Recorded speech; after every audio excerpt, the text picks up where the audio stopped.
انسان زندگی میں جب جدوجہد کرتا ہے، کوشش کرتا ہے، وہ بہت سارے دنیاوی اسباب اختیار کرتا ہے۔ جتنی عقل اللہ نے دی ہوتی ہے اس عقل کا بھی وہ استعمال کرتا ہے، کوشش کرتا ہے کہ کچھ اچیو کر سکے زندگی میں، کچھ مقاصد کا حصول اسے میسر آئے۔ عزیز بھائیوں، ایک بات اپنے ذہن میں اچھی طرح بٹھا لیں اور لکھ لیں کہ زندگی میں جو کسی بندے کو کامیابی حاصل ہوتی ہے وہ رب تعالیٰ کی مدد سے حاصل ہوتی ہے۔ اگر رب تعالیٰ مددگار ہو تو پھر کوئی چیز بھی رستے میں رکاوٹ نہیں بنتی، اور اگر مالک کریم کو منظور نہ ہو تو انسان بہترین سیاستدان ہو، اچھا ایڈمنسٹریٹر ہو، اس کا ذہن بڑی وسعت رکھتا ہو، بڑی اچھی پلاننگ کرنا جانتا ہو، سارا کچھ ہو، تو بندہ ناکام ہو جاتا ہے۔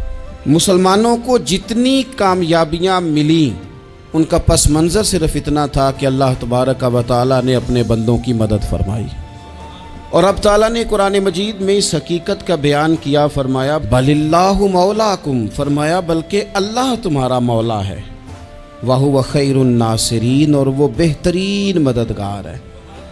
وہ جو رب تمہارا مولا ہے وہ بہترین مددگار ہے، اور اگر وہ مدد کرے تمہاری، سورہ آل عمران میں آگے جا کے ارشاد فرمایا اگر اللہ مدد کرے تو پھر تم پر کوئی غالب نہیں آ سکتا، اور اگر وہ تمہاری مدد چھوڑ دے تو پھر کوئی تمہاری مدد کر سکتا، کوئی مدد نہیں کر سکتا۔ بدر کی جنگ بھی اور فتح مکہ بھی رمضان المبارک میں ہوا ہے۔ میں دونوں پر غور کر رہا تھا تو ایک نیا مضمون میرے ذہن میں آنے لگا۔ بدر کی جو جنگ ہے اس میں بھی ایک عجیب انقلاب آیا ہے کہ 313 نے 1000 سے مقابلہ کیا، اور جن 1000 سے مقابلہ کیا وہ اسلحے سے لیس تھے، اور یہ جو 313 ہیں ان کے پاس 6 زرہیں، 8 تلواریں، چند گھوڑے، لیکن اللہ نے کامیابی دی تو خود رب نے بیان کیا کس طرح دی، فرمایا وَلَقَدْ نَصَرَكُمُ اللَّهُ بِبَدْرٍ وَأَنْتُمْ أَذِلَّةٌ۔ وہ کامیابی اس طرح ملی ہے کہ رب نے تمہاری مدد کی تھی، تم تو کمزور تھے، اللہ نے بدر میں تمہاری مدد کی، تم جیت گئے۔ وَلَقَدْ نَصَرَكُمُ اللَّهُ بِبَدْرٍ وَأَنْتُمْ أَذِلَّةٌ، اللہ نے بدر میں تمہاری مدد کی، تم تو کمزور تھے۔ پھر فتح مکہ نصیب ہوئی تو اس میں بھی بہترین منصوبہ بندی نبی پاک علیہ السلام نے فرمائی، بہترین حکمت عملی حضور نے اپنائی، لیکن ہمیں جو اللہ رسول نے بات سمجھائی وہ کیا ہے؟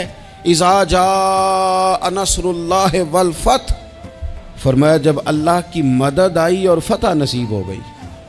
یہ اللہ نے مدد فرمائی تمہاری، یہاں بھی فتح مکہ بھی اللہ کی مدد سے، جنگ بدر بھی اللہ کی مدد سے۔ وہ جو مدد ہے اللہ تعالیٰ کی، جب وہ ہم یہ کرتے ہیں کہ ہم اپنی ساری زندگی سیاست کی نظر کر دیں، ہماری سیاست صرف ملک میں نہیں ہوتی، ہماری سیاست خاندان میں بھی ہوتی ہے، ہم گھر کے اندر بھی سیاست کرتے ہیں، ہم کسی خاص طریقے سے لوگوں کو اپنے پیچھے چلانا چاہتے ہیں، ہم ایک خاص اسلوب اختیار کرتے ہیں کہ لوگ ہمارے پیچھے چلیں۔ اس کا نقصان ہمیں یہ ہوتا ہے کہ سیاست جو ہوتی ہے یہ شطرنج کے ہیر پھیر کی طرح ہوتی ہے، تو اس کے راز بڑی جلدی کھلنے لگ جاتے ہیں، پتہ چل جاتا ہے کہ بندہ مخلص نہیں تھا، سیاست کر رہا تھا، طریقے سلیقے سے اس نے جوڑ کے رکھا ہوا تھا۔ ہم ہر جگہ سیاست کے بل بوتے پر چیزوں کو لے کے چلنا چاہتے ہیں، سیاستیں ناکام ہو جاتی ہیں، سیانے لوگ فیل ہو جاتے ہیں، بچتا صرف وہی ہے جس کے پیچھے رب تعالیٰ کی مدد شامل حال ہوتی ہے۔ اپنی زندگی کے اندر ہم جو کچھ بھی کر رہے ہیں، جس شعبے سے بھی ہمارا تعلق ہے، آج ہم نے اس بات پہ غور کرنا ہے کہ پہلے تو یہ غور کر لیں کہ جو کام ہم کر رہے ہیں کیا وہ کام ایسا ہے کہ اس میں اللہ کی مدد ہمیں ملے گی؟ اگر آپ کوئی معاذ اللہ ناجائز کام کر رہے ہیں، فعل حرام کا ارتکاب کر رہے ہیں، تو اس میں تو مدد الہی آئے گی نہیں۔ پہلے تو یہ دیکھیں جو کر رہے ہیں وہ کام مدد الہی والا ہے، اور اگر اللہ تعالیٰ کی مدد والا وہ کام ہے پھر اس پر غور کریں کہ کیا ہم نے مالک سے مدد کا سوال کیا ہے، ہمیں مدد میسر آ رہی ہے۔ وہ میں نے بزرگوں سے ایک بات سنی تھی، وہ بڑی یاد رہ گئی۔ وہ فرمایا کرتے تھے قابلیت بھی بڑی چیز ہے لیکن قبولیت سب سے بڑی چیز ہے۔ قابل ہونا بھی بڑی بات ہے لیکن زیادہ بڑی بات یہ ہے کہ اس کی بارگاہ میں قبول بھی ہے کہ نہیں۔ اپنی زندگی میں اللہ کی مدد کی طرف بڑھیں، مالک کی مدد کا حصول اختیار کرنے کی کوشش کریں، اللہ کے ساتھ اپنے آپ کو جوڑیں۔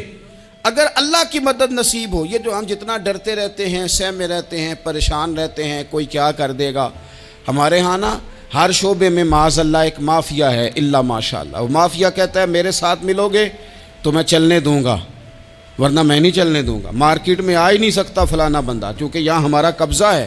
اور میرے بھائی پھر بہت سارے لوگ جن کی نیتیں اور ارادے بڑے اچھے ہوتے ہیں شروع میں، وہ بھی اس مافیا کا شکار ہو جاتے ہیں اور ان کے رنگ میں رنگ جاتے ہیں۔ یاد رکھنا، کسی شخص کی بلیک میلنگ کا کبھی شکار نہ ہونا، کبھی کسی کی میٹھی اور مسجع مکفہ باتوں کا شکار نہ ہونا۔ کوئی کیا کر سکتا ہے اگر اللہ مددگار ہو تو؟ جس کو رب کریم اٹھانا چاہے اسے کوئی گرا سکتا ہے؟ ہم یہ ڈرے ڈرے سہمے پریشان فیصلہ کرنے کی طاقت نہیں، مجھے چلنا چاہیے کہ نہیں، اٹھنا چاہیے کہ نہیں، کرنا چاہیے، اٹھ باندھ کمر کیوں ڈرتا ہے؟ پھر دیکھ خدا کیا کرتا ہے۔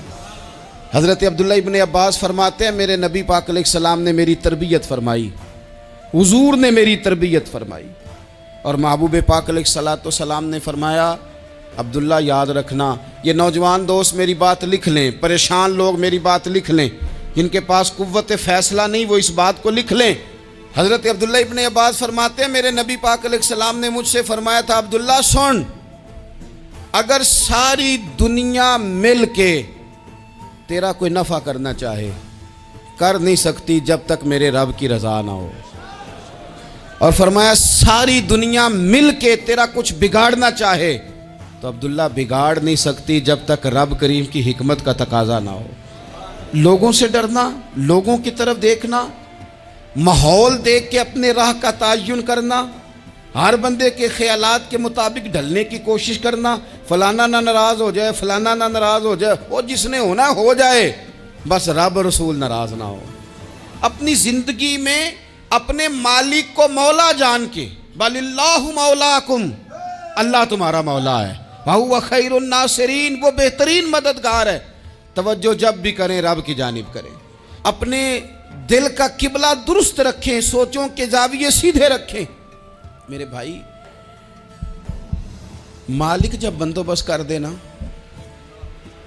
جب مالک بندوبست کر دے پھر ایسا بندوبست کرتا ہے کہ لوگوں کے پاس نا چارہ نہیں رہتا۔ حضرت مریم رضی اللہ تعالی عنہا پاک باز تھیں، مسجد میں رہی تھیں، پر مالک کی حکمت کے تقاضے بڑے عجیب ہیں نا۔ پھر جناب مریم کو اللہ تعالیٰ نے بغیر شوہر کے اولاد عطا کر دی۔ یہ بات ہی ایسی تھی، وہ کسی نے کہا تھا کہ مخلوق تو فنکار ہے اس درجہ کے پل بھر میں سنگے در کعبہ سے بھی اصنام تراشے، تم کون ہو کیا چیز ہے داغ کبابی، لوگوں نے تو مریم پہ بھی الزام تراشے۔ تو لوگوں نے کہا کدھر سے لے آئی بچہ، تیرا باپ تو ایسا نہیں تھا، کہاں سے لے آئی؟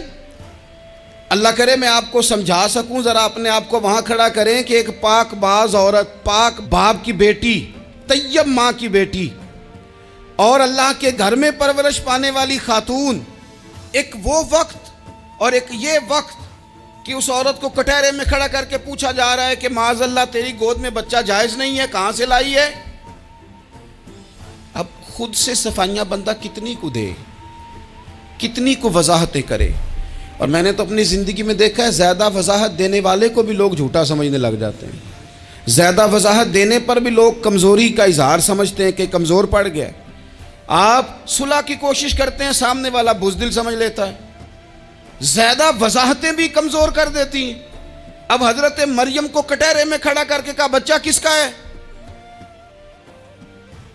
تو پھر خدا بندوبست جب کرے، اللہ جب مددگار ہو، تو پھر حضرت مریم کی گواہی درختوں سے نہیں دلوائی، اس نے پتوں سے نہیں دلوائی، پھر فرشتے نہیں بھیجے۔